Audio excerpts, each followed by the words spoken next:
मान लो कि कोई इंसान किडनैप्ड है और उसके किडनैपर ने उसको हॉस्टेज बना के रखा है। वो किसी से बात नहीं कर सकता, कहीं बाहर नहीं निकल सकता, ऑब्वियसली किसी से मिलजुल नहीं सकता।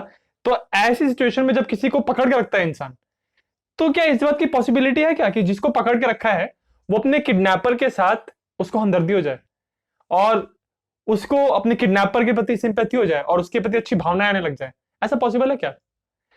बिल्कुल पॉसिबल है। ऐसा एक रियल इंसिडेंट हुआ था जिसके ऊपर एक साइकोलॉजिकल मेंटल कंडीशन का नाम है और उसी के ऊपर ये वीडियो आधारित है। कहानी शुरू होती है साल 1973 में एक स्वीडिश आदमी से जिसका नाम है जान एरिक ओल्सन। यह आदमी एक कन्विक्टेड क्रिमिनल था और इसको जेल हुई थी। जेल से जब उसको कुछ दिन की लीव मिली थी, उस लीव के दौरान ये भाई साहब गए और उन्होंने डिसाइड किया कि वो एक बैंक की रॉबरी करेंगे। ये तारीख है 23 अगस्त साल 1973 की। ओल्सन ने स्टॉकहोम में एक जगह है जिसका नाम मैं ठीक से प्रोनाउंस नहीं कर पाता हूं, नॉर्मल स्टॉर्ग, वहां पे जाके एक बैंक को रॉबरी करने की कोशिश की। रॉबरी करने की प्रक्रिया के दौरान उन्होंने वहां पे एक सिक्योरिटी गार्ड को इंजर भी किया और फिर बैंक में से 4 लोगों को हॉस्टेज बना के, उनको बंदी बना के वो बैंक के वॉल्ट में ले गया। जो बैंक का वॉल्ट होता है ना, जहां वो पैसे वैसे रखते हैं, वहां ले गया। ऑब्वियस सी बात है, तुरंत पुलिस को खबर दी गई और जब वहां पुलिस पहुंची उसके बाद ओल्सन ने अपनी डिमांड्स रखी। उसकी डिमांड क्या थी? सबसे पहले उसकी डिमांड ये थी कि उसका जो सेलमेट था, जो उसके साथ जेल में था, उसको भी यहां पे लाया जाए। उस बंदे का नाम था क्लार्क ओलफसन। तो क्लार्क ओलफसन को यहां पे लाने की डिमांड की। उसके अलावा ओल्सन की डिमांड थी 3 मिलियन स्वीडिश क्रोनर यानी पैसे। उसके अलावा एक car, 2 guns, bullet proof waste और वहां से निकलने का सेफ पैसेज। मतलब गाड़ी में पेट्रोल भरा हो और गाड़ी में पैसे डाल के वहां से सेफली निकल जाए। ये उसकी डिमांड थी। उसने पुलिस को यह भी कहा कि अगर ये डिमांड फुलफिल नहीं हुई तो ये जो उसके पास बंदी है, जो 4 हॉस्टेज हैं, जिसमें 3 महिलाएं थी, एक आदमी था, उनको वो हर्ट करेगा, मार देगा, ऐसा बोला उसने। कुछ ही घंटों के अंदर ये सारी डिमांड्स जो हैं पुलिस ने मान ली। उसको बुलेट प्रूफ वेस्ट मिल गए, गन्स मिल गई, एक मस्टैंग कार दी जिसमें पूरा तेल भरा हुआ था और पैसे के साथ वहां पे डिलीवर कर दी। बट पुलिस इस बात से आपत्ति प्रकट कर रही थी कि आप ये सामान लेके निकल सकते हो, परंतु जो हॉस्टेज की आपकी डिमांड है कि आप एक हॉस्टेज भी लेके जाओगे अपने साथ गाड़ी में बैठा के ताकि आपको सेफली निकलने दिया जाए, उसके लिए पुलिस नहीं मान रही थी। उन्होंने कहा था कि हम किसी हॉस्टेज को आपको लेके नहीं जाने देंगे। अच्छा, ये जो पूरी कहानी है ये टीवी पे लाइव कवर हो रही थी। ये पहला ऐसा इंसिडेंट था, जो ऐसा क्राइम था जिसको लाइव टीवी पे कवर किया जा रहा था। ऑब्वियसली बात है, पूरी दुनिया में इस घटना की, इस रॉबरी की जो इन प्रोग्रेस थी, उसकी जो न्यूज थी वो टीवी पे आने लगी और सब लोग इसको टीवी पे चिपक के देखने लग गए कि होगा क्या यहाँ पे। इसी के चलते वहां की लोकल पुलिस को दुनिया भर से लोग सजेशन लिख लिख के भेजने लगे। कुछ लोगों का सजेशन ये था कि बैंक के वॉल्ट के बाहर सैल्वेशन आर्मी के कुछ रिलीजियस यानी भक्ति से रिलेटेड गाने चलाए जाए लाउड स्पीकर पे और वो गाने सुन के शायद से ओल्सन का मन बदल जाए। उसके अलावा कुछ लोगों ने सजेशन दिया कि बहुत सारी गुस्से वाली मधुमक्खियों को इकट्ठा करो और उन मधुमक्खियों को छोड़ दो अंदर ताकि वो ओल्सन को काट ले और वो परेशान होके इन लोगों को जाने दे, होस्टेजेस को। ऐसे लोग विभिन्न प्रकार के सजेशन जो है वो भेज रहे थे पुलिस को। पर ये बात मैं हमेशा कहता हूं कि सुझाव देना, सजेशन देना, एडवाइस देना बहुत आसान है, बट जब आपको एक ऐसी सिचुएशन को हैंडल करना रहता है जिसको पूरी दुनिया देख रही है और आप उस जगह की पुलिस हैं, तो आप ऐसे अतरंगी सजेशंस पे आप इंप्लीमेंटेशन नहीं कर सकते। आपको कुछ ऐसी चीज करनी होगी जिसमें आप इस बात को इंश्योर कर रहे हैं कि जितने भी अंदर हॉस्टेजेस हैं, जो बंदी हैं, उनको कोई भी चोट ना पहुंचे, उनको किसी तरह से भी वो हर्ट ना हो। इस पूरे इंसिडेंट के दौरान एक बहुत ही फेमस आइकॉनिक फोटो बन गई है जिसमें बैंक के वॉल्ट के सामने की बिल्डिंग है, उसके ऊपर एक तरफ एक स्नाइपर बैठा है गन लेके और उसके बाजू में एक फोटोग्राफर बैठा। तो देखिए, ये सब तो कहानी हो गई वॉल्ट के बाहर की कि बाहरी दुनिया में क्या चल रहा था, बट इस सब के बीच वॉल्ट के अंदर क्या हो रहा था, जहां पे ओल्सन, उसका साथी और ये 4 बंदी थे, वहां क्या हो रहा था? बाहर सभी लोगों को, पूरी दुनिया को ऑब्वियसली ये लग रहा होगा कि अंदर बेचारे जो लोग बैठे हैं उनकी बहुत बुरी हालत, बट वॉल्ट के अंदर कुछ अलग ही कुछ चल रहा था। वॉल्ट के अंदर एक फीमेल हॉस्टेज थी, उनको ठंडी लग रही थी, तो उन्होंने ओल्सन से ये बात कही, तो ओल्सन ने उनको एक वुलन जैकेट दिया।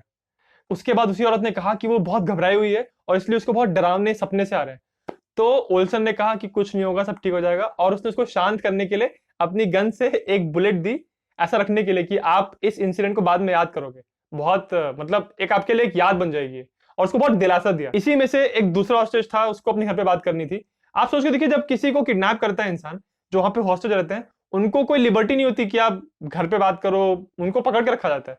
बट किसी ने कहा कि उसको घर पे बात करनी है, तो ओल्सन ने फोन लगाने दिया, और जब फोन नहीं लगा तो ओल्सन ने ये भी कहा कि वापस ट्राई करो, कोई बात नहीं। इतना वो कोऑपरेट कर रहा था वहां हॉस्टेजेस के साथ। अगले दिन ये सिचुएशन हो गई थी कि जितने जो 4 हॉस्टेज थे, वो इन दोनों जिन्होंने उनको पकड़ के रखा था उनसे फर्स्ट नेम बेसिस पे बात कर रहे थे, फर्स्ट नेम से एक दूसरे को एड्रेस कर रहे थे वो लोग।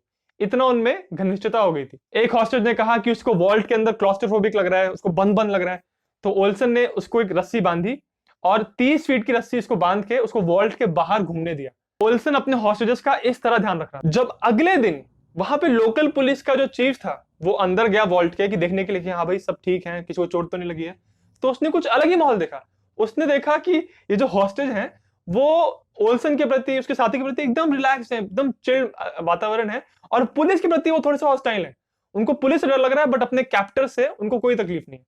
तो ये देख के जो पुलिस चीफ था बहुत हैरान हुआ, और उसने बाहर आके बोला कि मुझे लगता नहीं है कि ये ओल्सन इन लोगों को मारेगा, क्योंकि उन लोगों की तो दोस्ती हो गई है यार, और वो तो हमसे डर रही है, पुलिस से डर रही है। इसी दौरान उन 4 हॉस्टेजेस में से एक ने स्वीडिश प्राइम मिनिस्टर को फोन किया और उसको ये कहा कि ओल्सन की डिमांड है कि उसको कार में एक बंदी को भी लेके जाना है ताकि वो सेफली यहां से निकल पाए, तो मेरे को भेज दो, मैं बंदी हूं और मुझे भरोसा है इस बंदे पे, मेरे को उसके साथ भेज दो, कोई टेंशन नहीं है। उसने स्वीडिश प्राइम मिनिस्टर से कहा कि उसको ओल्सन से, जिसने उसको कैद किया हुआ था, उससे उतना डर नहीं लग रहा है जितना डर उसको इस बात का लग रहा है कि पुलिस वाले यहाँ पे कोई ऑपरेशन करने की कोशिश करेंगे, हमको निकालने की कोशिश करेंगे, और इस चक्कर में हमारी जान चली जाएगी। इसलिए वो खुद कह रही थी कि मुझे इसके साथ, कार के साथ जाने दो, मुझे इस पे भरोसा है। उसमें से एक कैदी ने बाद में ये भी कहा कि वो ओल्सन के प्रति बहुत ही ऋणी और बहुत ही मतलब थैंकफुल फील कर रहे थे, क्योंकि उनको ये लग रहा था कि यार ये हमको कुछ संभाल के रखा है, हमको कुछ कर नहीं रहा है। यहां तक कि जब ओल्सन ने यह भी कह के रखा था कि अगर उसकी डिमांड्स फुलफिल नहीं हुई तो वो इनमें से लोगों को मार देगा, उनको हर्ट करेगा, फिर भी ये बंदा कह रहा था, एक कैदी ये कह रहा था कि यार वो बहुत खुश था कि ये मुझे बोल रहा है कि पैर पे गोली मारेगा, तो ठीक है पैर पे तो गोली मार रहा है। वो बंदा खुद इस बात से हैरान हो रहा था कि मैं कैसे इस आदमी से नफरत नहीं कर रहा हूं। वो थैंकफुल फील कर रहा था कि सिर्फ पैर पे तो गोली मार रहा है। फिर फाइनली 28 अगस्त साल 1973, यानी जब ये चीज शुरू हुई थी उसके टोटल 130 आवर्स बाद, यानी 5 दिन से ज्यादा, जब इतना लंबा वो चल गया वहां पे पूरा ड्रामा, तब इसके बाद पुलिस ने जो है वॉल्ट के अंदर टीयर गैस फायर कर दिया। जबकि ओल्सन ने कहा था कि कोई भी गैस कुछ फायर मत करना, बट फिर भी उन्होंने फायर कर दिया, क्योंकि शायद से उनको थोड़ा भरोसा हो गया था कि ओल्सन इनको हर्ट नहीं करेगा। जब अंदर टीयर गैस गई उसके एक ही घंटे के अंदर ओल्सन ने सरेंडर कर दिया। बट कमाल देखिए कि आखिरी मोमेंट तक उसके जो बंदी थे वो उसको डिफेंड कर रहे थे। जब पुलिस ने कहा कि पहले चारों होस्टेजेस बाहर आएंगे, उसके बाद ओल्सन उसके साथी बाहर आएंगे, तो उसके बंदियों ने कहा कि नहीं, अगर पहले हम बाहर चले गए तो ये ओल्सन को शायद मारना था। जब वॉल्ट से निकलने के बाद गेट पे वो लोग अलग हो रहे थे, तो वो आपस में हग कर रहे थे, किसेस कर रहे थे, और कह रहे थे कि हम आपसे टच में रहेंगे, कांटेक्ट में रहेंगे। और जब पुलिस ओल्सन को लेके जा रही थी तब भी कुछ बंदी ये कह रहे थे कि इसको हर्ट मत करना, इससे हमको कोई तकलीफ नहीं दी है, इसको ध्यान से रखना, पुलिस को वो ऐसा कह रहे थे। और इस प्रकार ये जो इंसिडेंट है, ये पूरी हॉस्टेज सिचुएशन वहां पे खत्म हुई। इस इंसिडेंट के बाद पूरी दुनिया के जितने भी साइकोलॉजिस्ट, साइकेट्रिस्ट, एकेडमिशियंस, जितने भी लोग हैं, वो हैरान हो रहे थे कि ये हुआ क्या यहां पे। जिस बंदे ने इतने सारे इन 4 कैदियों को पकड़ के रखा है, आप ये सोचोगे, एक्सपेक्ट करोगे कि वो 4 कैदी उससे नफरत करो, उससे डरे, बट वो चारों कैदी उसको डिफेंड कर रहे थे, उससे सिंपैथी फील कर रहे थे, और जाते जाते उनको हग्स कर रहे थे, उनको किस कर रहे थे। ऐसा कैसे हो सकता है? ये इस पूरी घटना की वजह से ये एक कंसेप्ट पैदा हुआ साइकोलॉजी में, जिसको कहते हैं स्टॉकहोम सिंड्रोम। ये एक ऐसा साइकोलॉजिकल कंडीशन है जिसमें एक कैदी, जिसने उसको कैद करके रखा है, उसके साथ वो इमोशनली अटैच हो जाता है, उससे सिंपैथाइज करने लगता है, और किसी किसी सिचुएशन में तो उससे प्यार भी करने लगता है। स्टॉकहोम सिंड्रोम का एक स्वीडिश नाम भी है, जो मैं बहुत मुश्किल से नाम है, मैं प्रोनाउंस नहीं कर पाता। साइकोलॉजिस्ट का यह मानना है कि स्टॉकहोम सिंड्रोम को सोल्जर्स के साथ जो शेल शॉक होता है उससे कंपेयर किया जा सकता है। यानी ऐसे फौजी जो वॉर में हैं और लड़ाई के दौरान उनको बहुत सारी चीजें देखनी पड़ती हैं, बहुत सारी वायलेंस देखना पड़ता है, उसकी वजह से शेल शॉक जो उनको हो जाता है, उनको चीजें उनके दिमाग में थोड़ी सी डिसोरिएंट हो जाती हैं। वो जो उनका एक्सपीरियंस होता है वो कुछ तरह से सिमिलर है स्टॉकहोम सिंड्रोम से।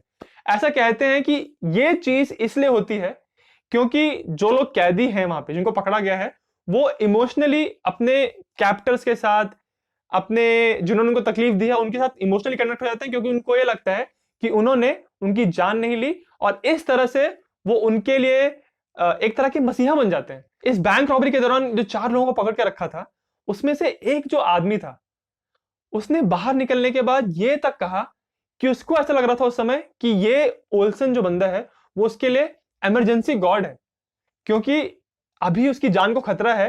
खतरा ओल्सन से ही था, बट उसकी जान को खतरा है और ये इंसान उसको प्रोटेक्ट कर रहा है।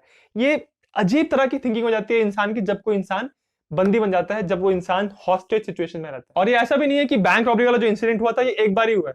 स्टॉकहोम सिंड्रोम के बहुत सारे फेमस केसेस हुए हैं जब कैदियों को अपने क्रिमिनल से प्रेम हो जाता है। इस बैंक रॉबरी वाले इंसिडेंट पे और स्टॉकहोम सिंड्रोम के ऊपर एक बहुत कमाल की एकदम डिटेल में एक बुक लिखी गई है जिसका नाम है 6 डेज इन अगस्त। इस बुक में इस 6 दिन में जो रॉबरी का ये पूरा काम हुआ था, जो ड्रामा वहां पे अनफोल्ड हुआ था, उसका एकदम डिटेल में पूरा एनालिसिस करके रखा है। और अगर आप बुक पढ़ना चाहते हैं तो उसका लिंक आपको इस वीडियो के डिस्क्रिप्शन में मिल जाएगा। ओल्सन की कहानी यहीं पे खत्म नहीं हुई। जब उसके ऊपर केस चला तो उसको वापस सजा हुई और उसके साथी को छोड़ दिया गया, क्योंकि कोर्ट ने डिसाइड किया कि वही बंदा था जिसने वहां पे माहौल को शांत रखा और वो बंदा लगातार पुलिस से कम्युनिकेट कर रहा था वॉल्ट के अंदर, इसलिए उसको छोड़ दिया गया। बट ओल्सन को सजा हुई।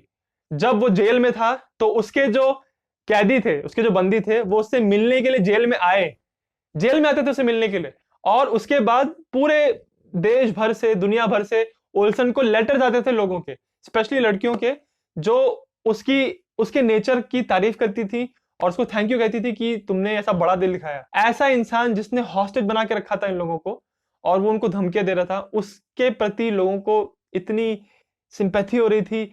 और फाइनली आप इस बात को मानिए कि जिस व्यक्ति से, जिस औरत से ओल्सन का विवाह हुआ, वो एक ऐसी ही औरत थी जिसने उसकी तारीफ की थी लेटर्स में और उसको बहुत पसंद करती थी। तो ऐसी ही एक कन्या से जिनको ओल्सन से इतना मोहब्बत हो गई थी, उसी के साथ ओल्सन की शादी भी हुई जेल से बाहर निकल के। वहां से निकलने के बाद ओल्सन थाईलैंड शिफ्ट हो गए थे, वहां वो बहुत सालों तक रहे। उसके बाद वो वापस स्वीडन में आ गए और फिर उन्होंने एक शांतिपूर्ण जीवन का निर्वहन किया, यानी एक शांतिपूर्ण जिंदगी बिताई। अगर आपको हिस्ट्री में इंटरेस्ट है और आपको ऐसी छोटी छोटी कहानियां जानना अच्छा लगता है तो आप मेरा इंस्टाग्राम पेज फॉलो कर सकते हैं, उसका लिंक स्क्रीन पे है।